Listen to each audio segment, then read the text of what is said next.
నవమాసాలు కనిపెంచిన తల్లి వారికి భారంగా మారింది. బొక్కెడు బువ్వ పెట్టలేక వృద్ధురాలిని రైతు వేదికలో వదిలేసిన ఘటన మహబూబాబాద్ జిల్లా గూడూరు మండలం భూపతిపేటలో జరిగింది. గ్రామానికి చెందిన బొడ్డు భద్రమ్మకు వెంకన్న, సుధాకర్, రమేష్, యాకస్వామి అనే నలుగురు కుమారులున్నారు. వయసు మీద పడిన తల్లిని తలో నెలా చూసుకోవాలని నలుగురు కుమారులు నిర్ణయించుకున్నారు. నెల రోజులు చూసుకున్న ఓ కుమారుడు అతని సోదరుడి వద్దకు పంపించగా అతను తల్లిని సాధలేనంటూ గూడూరు రైతు వేదిక వద్ద వదిలి వెళ్లాడు. దీనంగా రోధిస్తున్న వృద్ధురాలి బాధను గమనించిన స్థానికులు పోలీసులకు సమాచారం ఇవ్వగా నలుగురు కుమారులను రైతు వేదిక వద్దకు పిలిపించి కౌన్సిలింగ్ ఇచ్చారు. వృద్ధురాలి బాధ్యతలు తలా ఓ నెలా చూసుకోవాలని, అనంతరం వారే మరొకరి వద్ద తీసుకెళ్లాలని సూచించారు.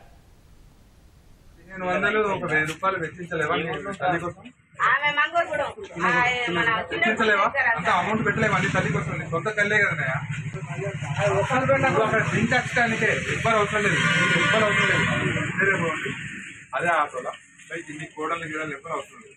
ఒక ఆటో మాట్లాడుకుని పోయి దించి వచ్చేయండి. మళ్ళీ నెక్స్ట్ టైం ఎవరు వస్తే అక్కడ నిలుస్తా అంటున్నాడు అక్కడ.